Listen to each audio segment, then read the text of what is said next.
G'day, I'm Nick Clements from YourQS and welcome to our podcast Beyond the Guesstimate, where I explore things around the construction sector. I've been involved in residential construction since 1993 and pretty much that whole time I've been frustrated around how the industry works, and I've been keen to look for opportunities on how to improve it.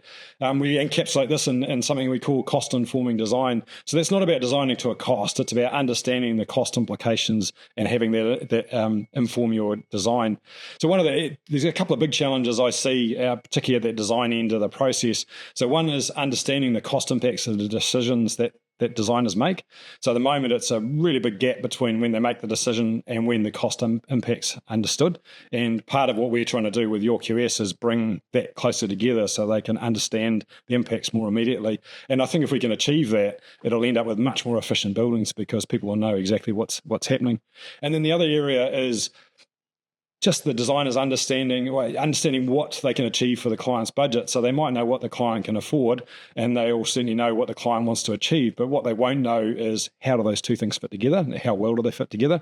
And often they don't know until quite late and quite a long time afterwards, and have spent a lot of time and money on getting that. And so it's an area we're working on as YourQS, looking to try and improve. And I'm keen to understand more about how architects think and how they work. And so what we've done today is invite along an architect, Pete Prosee from Walker Architects. So I've known Pete for quite a while. He's one of my Saturday morning cycling mates, and we often talked about construction industry things over that time. So I thought it was great to get him into the studio and just pick his brains a bit. So welcome, Pete. I think it's good. We should have brought a couple of bikes along. Sat on for more comfortable. Well, you rode here, so you brought your bike, didn't you? I drove in my car. So yeah. I've cycled for 35 years since I came back to New Zealand. Okay, that's good. So how did you get into architecture? What was your starting point? It was a series of coincidences, would be the best way to sum it. When I was at school, I always wanted to be a doctor. Okay. Until sixth form. And then I had a best friend, Jeremy Hall. We've been friends since then. And I went to stay with his family for a weekend. And I was just blown away by their house. It was designed by George Dodd of Dodd Patterson. And I didn't know that at the time. I'd never met an architect. My family's never had any architects in our family history. So my grandfather was a leather worker in Holland. That's probably as close as it comes. But so I was in this family, and it was just a completely different family life. So it was all around the dining room table. There was lots of discussions about what was going on in the world, over food or not over food. And the dining room was in the centre of the house. It had lots of little nooks and crannies where you could go and read in a corner of it. So on the way up the stair, it had a half landing which was designed into a bookcase nook. So it made use of all of those transitional spaces that people don't think about. And so I didn't realise any of this because you don't know what you don't know until later on, and the other thing that interested me, the home was in a very low valley that was subject to floods. Which part of the country was it in? It's in Waiheke. Okay. Yeah. Also not Waiheke, just on the base. Yeah. And it was in a low-lying area that was subject to floods. So I didn't realise, why does the house sit up high? I just didn't know you have to go up these steps into the house, and then all the decks from the lounge were all flush with the ground, so you had the indoor, outdoor. And they were all raised up like half a metre, 600 mils. And I always thought, why, I didn't know. So that was me as a student. And the next year, George Dodd came to talk to us as part of our vocations. At school? Or? At Ranfurter College. Okay, right. And it sort of blew me away when he started talking and realising he was the one that designed my friend's house. And my friend was there as well, of course. So we were listening to George, and he was telling us about what architects do, and I thought, I could do this. I can draw, and I'm good at physics and good at maths, so maybe I'll have a go. So that's what started it. And the other thing I found out is George had designed our local library in Browns Bay, which was my favourite building in Browns Bay. So it kind of all connected together. And then I went with my friend to see his practice, to see how they worked, and I got more enthused. And in Takapuna, they had their practice. So, and then from there, I went to university, decided I'm doing architecture, and that was it.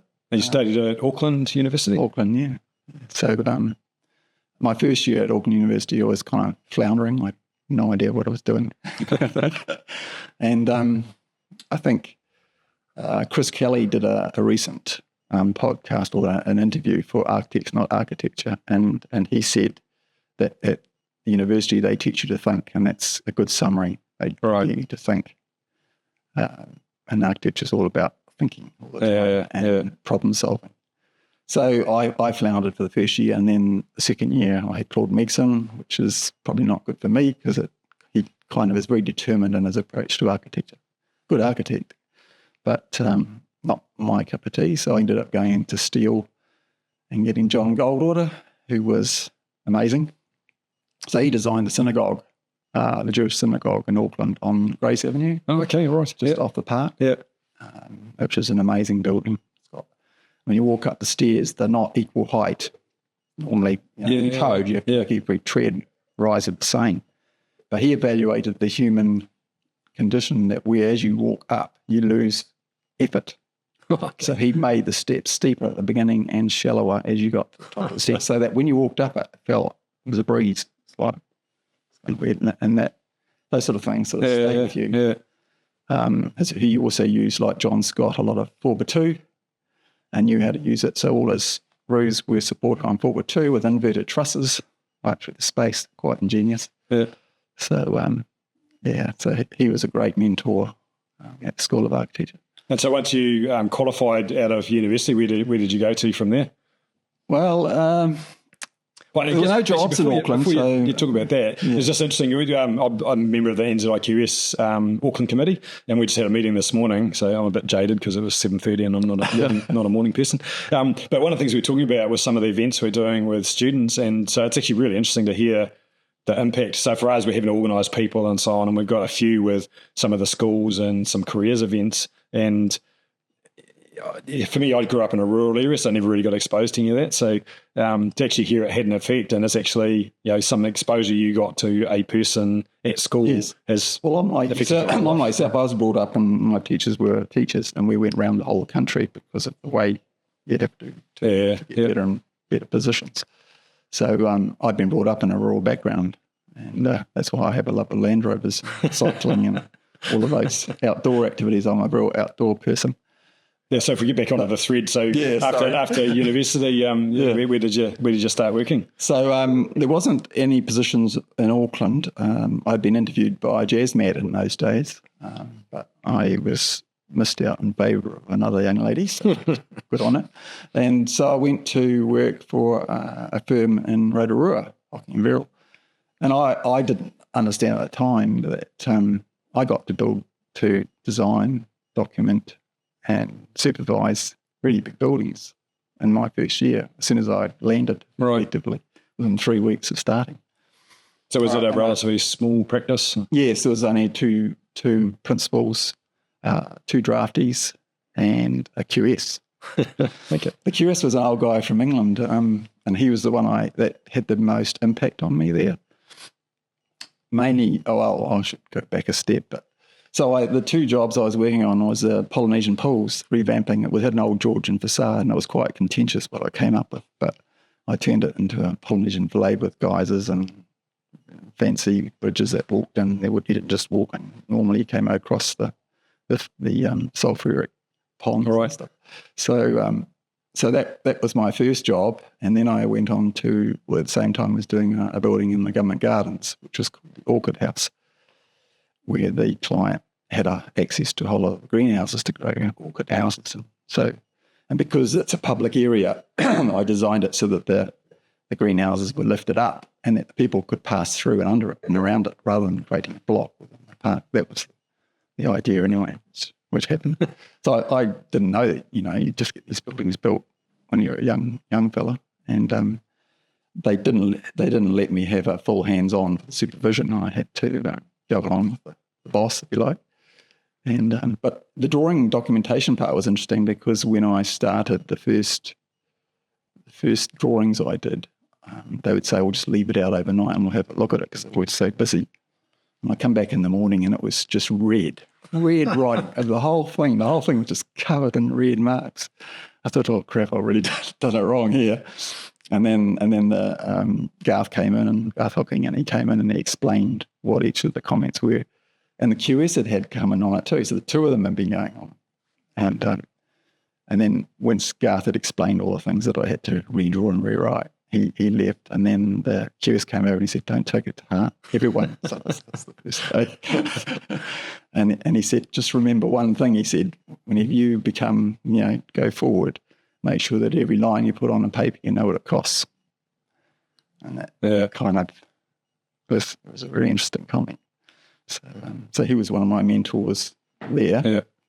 So I got registered 2 or 3 years later because I had quite good job files to go through for registration. So what's the process for, what was the process? And those similar days, now? Yeah, you had to work for 3 years minimum. Right.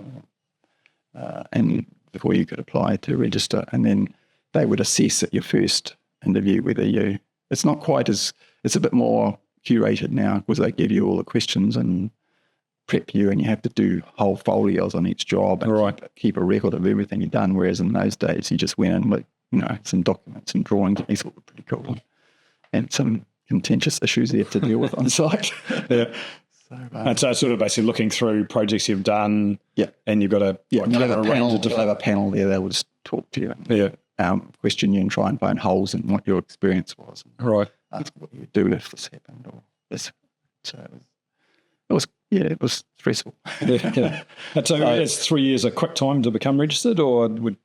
Well, some architects don't get registered for quite a few years, depending on what projects they're doing, and how busy they are. But 3 years is the minimum that they expect. You do have got enough experience to not get yourself in trouble, as they say. So that was registered and off to UK to do overseas experience. Right. By that stage, I was married, so we were both keen to travel and see the world. Yeah. So. And that got kiboshed on the way over because we had a child. So that we ended up deciding instead of travelling around Europe and freelance, we ended up settling into the UK and me working there in London. And again, I was lucky. I was working on quite large projects. And my first job was to, this is pre-computers in 1985. So drawing, everything was done by hand drawing. And my first job was to set out a site for a business park, which had been documented. And in those days, you didn't get a drawing. You didn't get a computer drawing that had all the, the angles and the distances, all your boundary. And they said, well, we want you to draw that by hand, of course, and set it all out for us, all the buildings and the entrances and the driveways. And so it took me 2 or 3 weeks, but I did it, and the surveyors took it on site and on the builders, and they came back a week later and they said, how did you do it? We went right around the whole site and you were 50 mils out when we came back to the other end of the site. And I said, well, I didn't know when I went to site the only way I could do it was to locate a datum. So I took 3 trees that were on the site, which gave me a triangulation. And from those 3 trees, I measured between them and then worked out the whole site. So how much we take for granted now with computers, because that would be... You wouldn't have to do anything. Yeah, it'd be a GPS or whatever and download a file and boom, so it's there. So when with those drawings back in Rotorua, when it was all marked up in red, you would have been having to redraw the whole sheet from scratch. Yeah, that's a good way to learn. It's a quick way to learn, and you learn fast. So you obviously been through the transition, so you now use, 3D design software? When I was in UK, I got a Mac 2 in 1988, actually. And we used PowerDraw, which is a Apple program. Okay. Never heard of that one. And then went on to ClarisCAD from there. So I was introduced to it in the UK. So that would have been, the early 90s? Yeah, that was 88. 88, okay. Yeah. So it would have been really early days of CAD. Yeah. Mac 2s were the big thing. Yeah. Little machines out front. Yeah, so I was introduced to those and did a few buildings in London, some Georgian walk-ups and quite interesting projects. One site where it was full of methane. We had to organised how it was going to be. There was so much methane coming out of the site, they ended up they had to actually control it. So was there a rubbish tip below it or something? Yeah, an old rubbish tip on an industrial site. Yeah. It's just too expensive to dig it all out. Yeah, yeah. So they basically just drew it out and used the methane. So we built the buildings on it. So with that transition from hand drawing to computers, have you stuck with hand drawing? Do you still draw by hand now? Or yes, I'm old school. Yeah, I can do both, but I prefer hand drawings. The good thing about a hand drawing is you can relay your information quickly. You can change it quickly, so you can do a sketch and then you can draw the same sketch with a different idea. So with a computer, you end up having to chuck away a file, duplicate it, and adjust it. So you can't go backward and forward as you do that process. Yeah. Whereas with hand drawing, you just get another piece of toilet roll, piece of paper or tracing paper, put it at the top, and redraw a new idea. The other thing with a drawing is you can start at whatever scale you want. It doesn't have to have a scale because architecture doesn't have scale. It's just something that man imposes on it. So you can draw it and then blow it up or drop it back with a copier or whatever and then draw it again. And it means if you start small, you don't commit yourself to too much information. So, and I believe that you should always start from the outside and work in. So you've got to get the master plan, the whole universe, bring it in to whatever you're looking at. Find out what all the physical and social and cultural effects are and what you design. I'm getting into design process here, but that's how I work. And so the hand drawing allows me to do that. So what we do at work currently is I'll do a quick sketch, and then once that's actually been accepted, either if the client likes hand sketches, they'll go to them, cult it up, and then put onto proper sheets, and then officially issued. And then if they like it from there, then it goes onto computer. Yeah. So the other advantage of hand drawing is that often you get a project which won't go beyond the concept, so you're just trying ideas out to find them going. So you don't expound too much of computer power because you're always having to use technicians to do it. So it depends. We often find that we're running out of technicians to do the work that we want to do. Yeah. So that allows you downtime that you can hand draw to fill in. That makes sense. So would you think your process is typical of a design practice now? Or? No. No, probably not. So because we see occasional hand-drawn drawings come through our business, but not, they'd be, 1 and 2. There's a couple of reasons for that. One is consultants don't. So they need hard, fixed information. Yeah. Like consultants like QSs here. Engineers. So that's one of the reasons. The other thing is clients more and more don't want, even at a concept, they think it's more accurate to have it more real and some reason rather than a sketch, because a sketch will evoke the feeling and the idea, whereas the hand drawing will just show them what is what at the back of the mind. Yeah. One of the interesting things of listening to Chris Kelly is he was saying that an architect is intuitive and problem solves, but there's only 3% of the population that can do that. So the other 97% wouldn't understand what an architect does and how he does it. I mean, all through my life, people, when you try to explain what an architect is, it's hard because they don't know what an architect does. It's just something that happens. And just, to me, it just comes natural. So I can look from the inside of this hourglass rather than out at the people who don't know. But our job is to try and communicate that to other people. Both the clients and then later on to the consultants, consenting officers. Yeah, so sort of being downstream of you guys and having to deal with the consequences of what you've come up with. Often the criticism we get is, the architect's been given this brief, been given a budget, and then they head off and do their own thing, which I can see how that criticism arrives out of what you're talking about, because what you're looking to try and do is take all these different inputs, interpret them, and then use your skills and knowledge and being one of the 3% to come up with something that the people like me wouldn't have thought of. And so to me, that sort of seems, he's headed off outside the brief. But from your perspective, you're actually taking a more holistic view of the brief. Yeah. Our most successful jobs were where we didn't follow the brief. And generally the client wouldn't, in those cases, have told us what the budget was, but you knew there was a budget. Yeah. So, and they were always successful jobs because they let us free to do what we thought was best. Yeah. And in some cases, one case particular, the client said, well, no, I don't really want to do that. I want to have a whole family home with all of these activities. And then he came back 5 years later and said, it's fantastic. It's just what I wanted. So, you're trying to design for what's not been told. What could happen. Yeah. Another client where he said, I'm going to get old and didgeridoo, so you've got to allow for bad knees and make sure the toilet's got lots of room besides, so I can bring a wheelchair up. He wasn't knowledgeable. So we did all those things, but he never got worse, he got better. So this just shows you where clients often put restrictions on you, but not necessarily, if it's a future thing, it may not happen.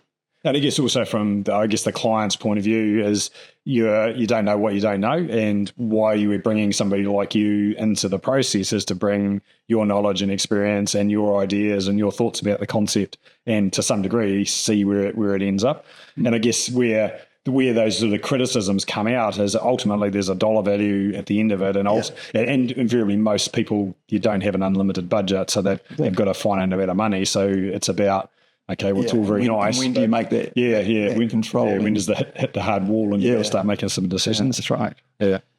I've been probably a bit lucky because a lot of our clients at Walker Group Architects are big players, so budget is usually based on what have we done the same before. Right. And they're telling you, they often know what they're going to spend before we know what they're going to spend. Yeah. I just won't tell you, but they have their own QSs who are controlling the budget. Yeah. So, as you mentioned with other participants, if you can get at the concept sketch, the early sketches, if you can get an estimate at that stage, it helps a lot. Yeah. And as you were saying before, if you can get the more information you can get at that time, the more accurate you can be with your estimate.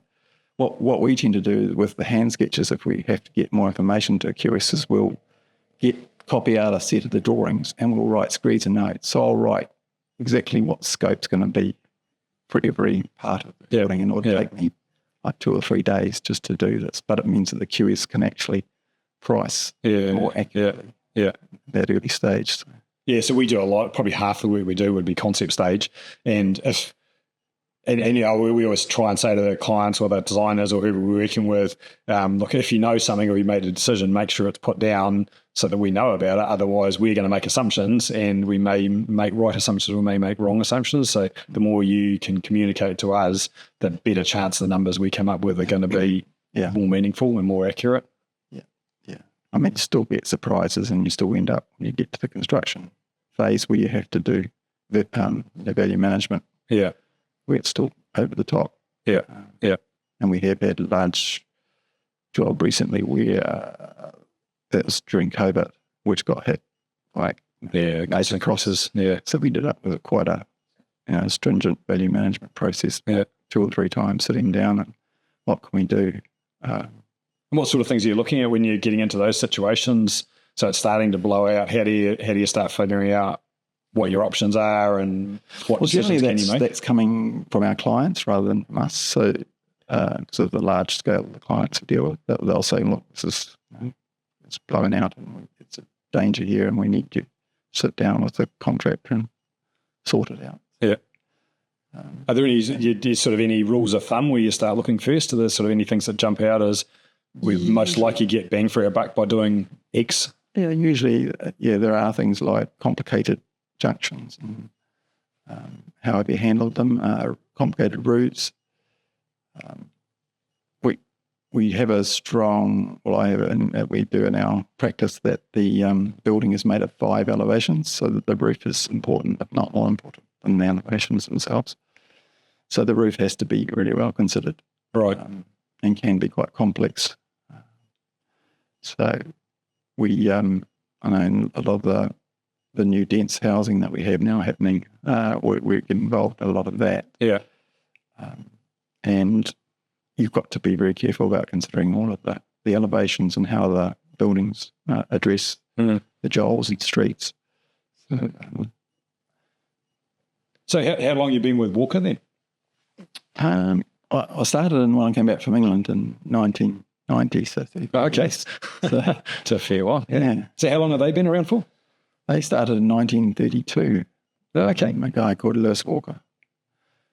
So he wouldn't, 2 to 90, so he wouldn't have been around when you started? Yeah. No, he was gone. Yeah. But he came over in 32, done his master's, and started a practice on his own here, or he was just working as a contractor, I think, for people like Gummerford. Did the old arts building, Okay. university, Right. on that, and the railway building. Yeah. Science building. Yeah. So pretty special building. Yeah. And then started his own practice, worked with a guy called Thomas Muston, and together during the Depression years, and he was a major in the war, First World War, Civil War, sorry, and came back and started practicing again. Okay. So I think he had 14 staff when he started. Right. And we're about at that now. Okay. In our heyday, we went up to about 40. All right. Yep. I joined in 1990. That was the days of Chase. So Chase was a major client. Right. And the company, I didn't get to work on it because it was kind of like the end of the Chase era. Right.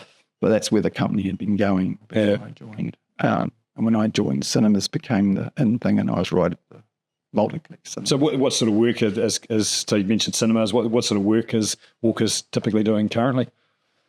And I guess you follow the market to some degree. We do a little bit, yes. So pretty large scale residential developments at the moment. We do work for Latter-day Saints. So we just finished the temple, Auckland Temple. That one in Manukau City? Yeah, okay. So we've done quite a lot of work with them here and in the Pacific. And a lot of our work is continuing work with the same client, particularly over 35 years. So we still got the same clients, although they're kind of over the retirement age now. So are some of us.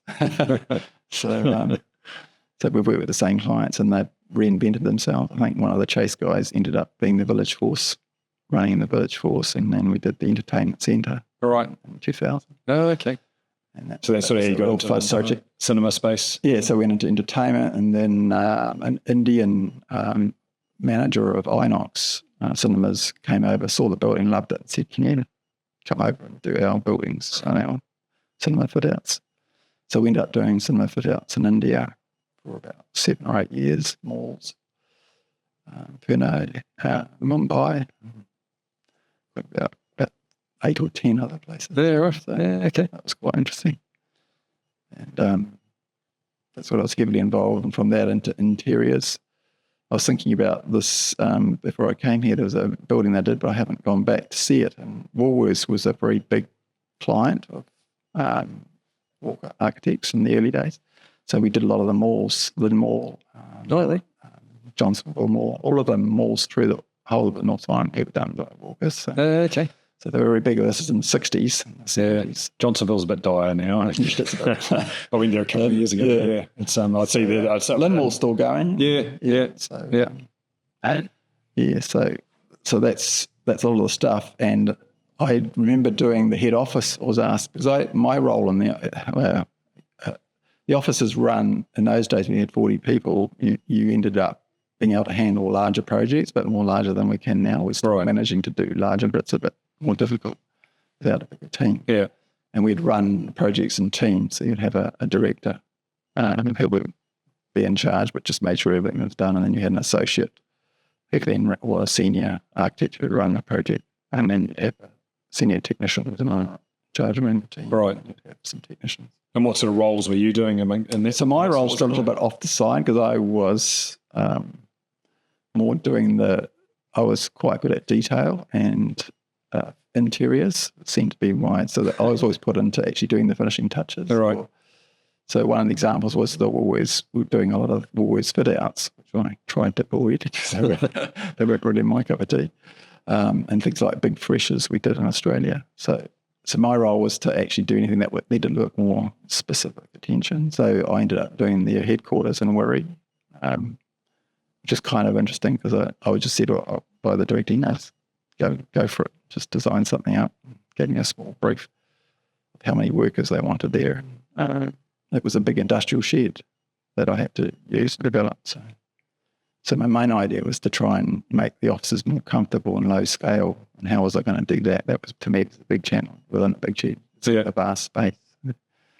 My idea was to keep the low areas around the edges for the offices and then leave the open space in the middle for meeting and greeting and cafeterias and things like that, which is kind of the way a lot of architects work it now. But in those days it was, and then I introduced the idea of diamond pattern of movement to connect between the different groups within the Woolworths offices that dictated the shape of the space inside. So it became a diamond within a cut within a rectangle. Yeah. And then I took that to the outside, and that became your entrance. So you entered on a diagonal through this box. So it's all these things that got me excited. And I took the outside of the skin of the building and I inverted it inside. So the same corrugated iron went inside the foyer. Same, but a little bit better split detail. Yeah. That's the idea, that the inside becomes the outside. Still things like that. That was an interesting project. And those are the sort of projects that I like to have. Slightly different ones. That sounds like you're getting a lot of license, a lot of scope to do your own. Yes. Is that still the case? I never got any comments on it. Well, I must like it. So yeah. Is it the same now? Are you still getting the same sort of flexibility, or has things changed over time? Things have changed. Yeah. I think, especially since COVID, things have changed quite a bit.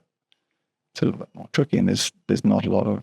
I think it's more the clients that we had. We're all local New Zealand big time clients, but that doesn't happen anymore so much. I think, like the cinemas, we lost that because Event was a major client, but then they took all their work to the Australian office. So all we ended up doing was consenting process for them here, and then in the end they ended up doing that anyway, because with the digital age everything gets a bit easier to do from afar.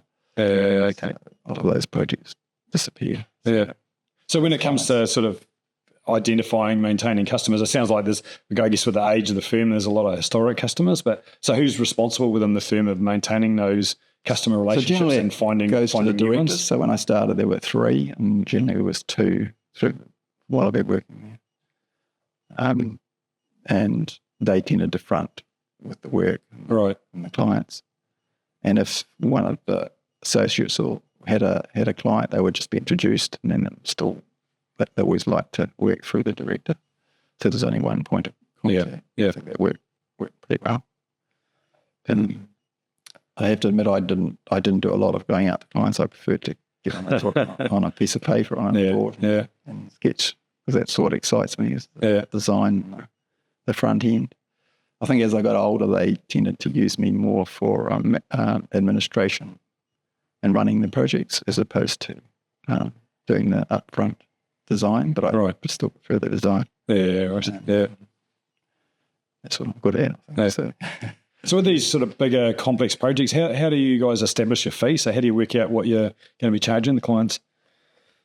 So with a lot of those, as I said, they tended to know what the fee was going to be. So they would say, well, this is that you get the brief. So that fee as opposed to build budget. So in terms of what you're charging, so I guess determining the budget is one thing.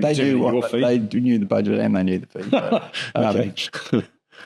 And often they'd use not just you, they'd go to another architect, because they'll have 2 or 3 architects that they use regularly, and they'll use them to check, and make sure that they're not way out.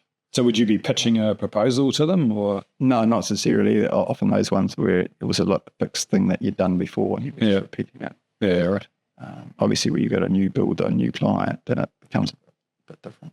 And so from your side then, how does that fee, because at the end of the day, you're like us, you're selling hours. So how do you make sure that the hours that are going to be involved in the project match up with this number that it sounds like the client often comes up with? So often the director would come, being one of the ones who run the project, they would come to me and say, look, this is the project you could be doing, and this is the brief, and how much do you think it would cost to do this? So that would give him a basis to go back to the client and say, And often what we do in the office is we'll have 3 people looking at the same question, and we'll go away into our corners and come up with a fee, and then come back and see who's closest to the director. So do you have a methodology for how you did that, or is it just gut feel, or what? Was there a process? It's an interesting process because I do it logically and have a whole set of methods that you can do it. So the NZIA puts out a list of percentage fees based on a project type. And generally we've found them to be very accurate. Okay. So just through my 30 years. Yeah. Often people say, well, that's a bit high, that fee, but in reality it's not, because there's a lot of work to be done. But in the last 15 years, I think we've been developing a system where you can assess in different ways you can assess the fee more accurately. So one is to just do people hours. How many people, what type of people do I need to do this job? How long is it going to take them for each of the process parts of the job? And then come up with a fee based on that. Or you can, what I do like to do, which is more accurate, is you do a list of all the drawings that you're going to submit. Right. So you work out, what do I need for consent? What do I need for construction? List all of the drawings that you have. And we had it in an Excel spreadsheet, so you just need to tick it, say how many hours you would put on each one, tally it all up, and then put a cost to that hour, your hourly rates. And then that will give you a figure. Yeah. That obviously gives you a figure for half the value of the project, because the documentation is around about half. Right. And the third is for your on-site supervision. Right. And the upfront 25 or 20% for your RC and your concept. Yeah. So that's kind of how you figure it all out. Yeah. And just assess the three figures against themselves. Say, what is it as a construction cost percentage fee? What is it as a sort of sanity number of drawings? Yeah. The drawings being more accurate, and then you just adjust them up or down. And then that was then given to the director, who then would change it up it depending on what he thought the client was like, and what he would accept, or whether the client he'd done a lot of work for the client already for free and had to recoup. He made that decision as to how he would adjust that fee. And maybe he was plotting for a new job, so he would drop it a bit. So and then once the fee's set, how do you track your progress against it? I guess you have some sort of time-sheeting system or something? Now we have a very accurate time-sheet system. Right. In the old days we didn't. And I'm pretty as bad as some of the oldies are now. But we don't keep a track on, because you just want to do the best for your client. Sometimes you go over the board trying to resolve things rather than saying, well, no, hold on, why are we doing that? Why are we doing this extra work? So somebody's keeping a track of it through it, so you get an idea of how you're tracking against where you thought you were going to be. So it's all done through your timesheets, so everything, but it all depends on everyone putting their accurate timesheets. And then that's checked. It's almost on a weekly basis now. So everyone knows what they'll be working on next week and how much time they've got to spend, and then they're tracked against that at the end of that week. And if things are going off track, how do you deal with that? What's your options for that? Recovering it? Depends on the reason why you're off track. But, so sometimes you got to wear it, I guess, if you've underestimated or whatever. Yes, that's right. And then I guess if the client's changed a whole lot of stuff, do you allow amount of time for them? You do allow. You do allow for changes for small minor alterations, but do get caught out when things happen in a big way. Right. So, yes. So you've obviously done quite a lot of work in sort of medium density, higher density type housing. Probably in the last. Are we building modern slums with what we're doing? You sort of see there's a real variability of quality around the city when you drive around. Yeah, that's a good point. The answer to that is no, but it depends on how you do it. So if you're doing a high density development, you've got to consider all the community facilities, the schools. What they tend to do here at the moment is just look at road infrastructure and stormwater, pond control of water, and all those engineering things. We're very engineering orientated, so we look at those things. We don't look at the social implications of doing a large site, sticking a whole lot of houses in one area. So I was lucky with the Stonefields project where we put in 100 terrace houses. It was already all established. The community was there. The school was right opposite. Dental clinic was just down the road. And, all of those things that you need, the football fields to play on and the hills to take your dog up for a walk, it was all there. So it was really easy for us just to put the houses so that you just added the people. But you still got to make the development special for the people that are going to live there. So it's, and it doesn't seem to matter if you put them into a smaller area. Yeah. That's not the problem. It's how you actually interact that space with what's in the immediate surroundings and how you open them up. So you say Stonefields would be, in Auckland context anyway, relatively rare to get that big a site as a sort of development in the middle of a city. So how do we, a lot of the developments are sort of, 8 or 10 or 20 maybe houses within an existing area. So how do you integrate that in and make it work? Just to, before I answer that, the Stonefields was a bit unusual also because it was a business site. It was allocated to be industrial or business offices. Of course, offices aren't demanded anymore. People want to work from home, or that demand's not there. So that was a bit unusual. That gave me as a designer more latitude, so I could build a building up to the boundary. But on the other hand, the urban issues related to that became more important. So the whole RC process became important based on what an urban designer would think. So we had to have the client had to have his own urban designer that was helping us to come up with a way of making it a great place for people to live and work. So that gave me more latitude and as a designer to work to the boundaries rather than have setbacks.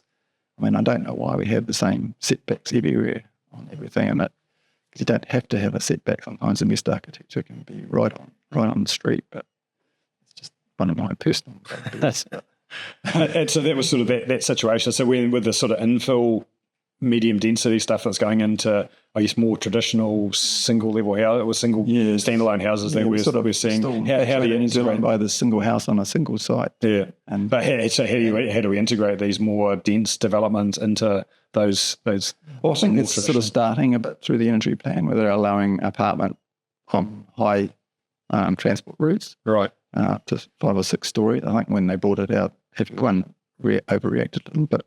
Said, I don't want one of those next to my villa in the middle of a suburban. Yeah. And so I think the whole control mechanism between what you do between one typology and another typology, how do you control that interface or transition zone? Right, yeah. I don't think that was worked out well enough. So it's a bit black and white. You can either have this here or that, one story in another place. And so is that a role that the council should be providing through their sort of urban plan type activities? Yeah. Yes, I think it should. As opposed to, it sounds like it's an individual developer looking to try and do what they can do within their space. But I think it's the whole way it's written in terms of trying to be prescriptive. So you can only have so much in this type. And when you're doing it with set of values that way, it becomes, it doesn't allow for what happens in between. It's what I call black and white as opposed to grey. And people are people, and they're not black and white, they're grey. So but bureaucrats like black and white, and I guess it's easy to control it. So that's the trouble when everyone wants to control everything. So and I guess developers and designers also like black and white in some ways because they know what they can do and what they can't do. The grey does make. You take the building code; it's an attempt to be black and white, right? Yes. And they attempt to allow alternate solutions, which is to allow for the grey. Yeah. But when you actually are in practice, if you go outside the black and white, it's really hard to get the grey. I mean, across you just spend a lot of time, and clients don't want to pay you for that time. So it's a shame it's too prescriptive. Yeah. I hate rules. So what do you allow me to do what I want to do, just to improve things for people. So what do you reckon could change in that sort of urban planning type process to try and make it? Because I guess you need some. Well, what I'm saying is the urban planning is really great, and Auckland's had an urban, sort of like a council, which the council used to use. Auckland Council used to use this urban committee that architects were populated, and other professions as well, landscape architects, and they populated it so that they would assess buildings from a street or function in terms of opens to the street. But again, that's setting rules that don't always work in all places. So again, if you say, you've got to have a low fence on your front of your property, that's 1.4 now, rather than the old standard 1.8 that a builder would whack. Yeah. It confuses people because they're not used to that. So they'll just go ahead and think, I can put a 1.8 high fence on my front, but you can't anymore. So yeah. because the urban planners want it more perforate and open to the street. But yeah, so it could be a bit of a clash between sort of the ideals they're trying to get and the way people like to live. Yeah. But I guess from a street point of view, if you've got rows and rows and rows of 1.8 high paling fences, that's not a very nice street, and it's not very attractive. So you can sort of understand it. And then people talk about, this is, and it's quite funny because in the early days, in the Victorian days with the villas, that's how it was. The street life was important. Yeah. And you just had a veranda to the street, or maybe a hedge or something, a low hedge or planting. And you talk to your neighbour as they weren't cast. And now you've got cars trying to keep out and noise. And security. So that's where the fences come. So it's just a reaction to changing social life. Yeah. So what are the sort of main issues you're seeing with walkers in the market currently? So what are your sort of current challenges? I have to go to my list, really. But that was an interesting question because I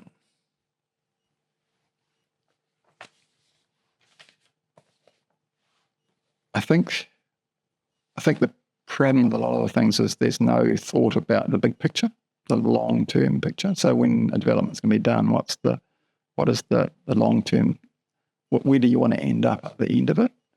And then getting a bit more detail into that and getting everyone to sign in on that, to be in a very strong goal, and then get everyone to understand that goal and work to it. Then it makes it a lot easier for everyone, and you come up with a better result. So is that urban planning, or is that something above? No, I think it's I think it goes right through it in terms of, you've got the government wanting to develop all these sites to get more housing in. I mean, where do you place them? There is thought on where they can go, but they just dumped it on the local councils to come up with areas that they thought could be used for densification. It's a bit prescriptive again, and there's nothing actually saying, well, what, where, how, why. Yeah. So how's walkers finding the market currently? So in terms of the current market conditions, what are you guys looking like? I think we're struggling a bit in terms of where we're going. I think we're trying to stay efficient because there's not a lot of work out there, but I mean, the feeling is that it's going to bounce back in about a year's time. Yeah, right. Yeah. What's going to happen? Where's the work going to come from? It's a interesting question. I mean, the government's clamped down on all its expenses at the moment. So that's not happening at the moment. Yeah. So if there was one thing in our industry that you could change, what would it be? So many. I only have one. Yeah. Well, I might only have two. If you've got good ones. There's not really anything I would change. It's just things I would recommend for people to consider in industry and whatever profession they're in. And that's again when I go back to the idea that there should be a nice strong goal, and that's really up to, in the case of a project, the client having to drive a really clear goal of where they want to go. And I think it's up to all the other participants to help that client achieve that goal, and not put their own restrictions or what I call roadblocks onto it, which doesn't actually help achieving the goal. And a lot of these roadblocks that are put in there, the people who make them are not responsible for them. Yeah, right. And so you come to the end of the project and they're not checking these roadblocks. Yeah.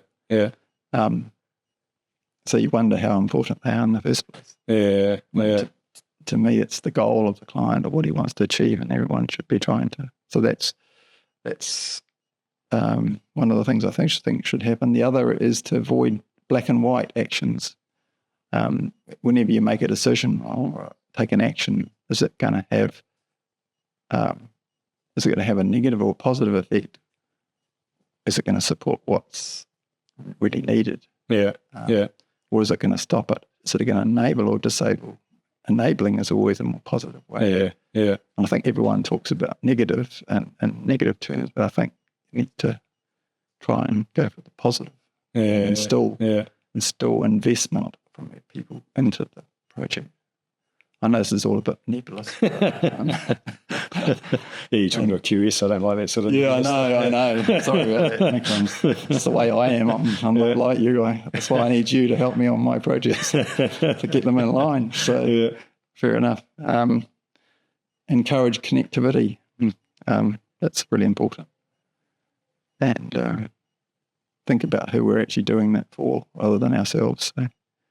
So and we took a lot of negative criticism about architects who just go off and do their own thing. But that's not always what good architects do. They're trying to come up with something that they believe is going to transcend what they want. They're not trying to ignore or use it, just trying to transcend and go for that extra special. That makes you want to live there. I did a house for my own doctor, Andrew, when I came back from Auckland. He's still living in it, and I still love it. So to me, that's pretty good. Yeah, I wonder, so just you're saying that whether there's actually whether architects are trained in communication skills at all, because it sounds like the actual ideas behind what they're doing and why they're doing it are actually really sound and are going to add value to the building and how people use that building, but it may not be necessarily bringing the owners or whoever it is along with their line of thinking. Yes.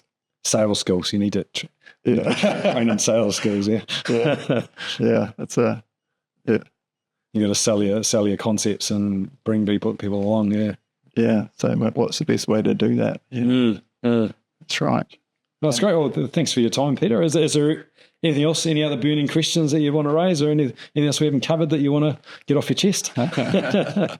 No, I'm fine. That's been really good. Thanks for offering me the opportunity. Well, thanks for your time. I know how valuable QSs are to control us, and I often get mad at them when they reduce the perceived value of it, their figures, when I know that what they're after is somewhere up here, and then their QS is saying, no, you have to be down here. So many times, and I always love it when I come up with something where I managed to get more out of that same bundle of money. But I got told by an architect that the QS's role is to crush dreams. So we do a bit of that, unfortunately. Oh, thanks for your time, Peter. Thanks, everybody, for watching. So I'm Nick Clements from YourQS. If you want to work with a QS that really knows construction and understands costs, then come and talk to us. And if you want an architect that understands how buildings fit within communities and how to make a building fit with people's lifestyles, then talk with Pete from Walker Architects. Thank you.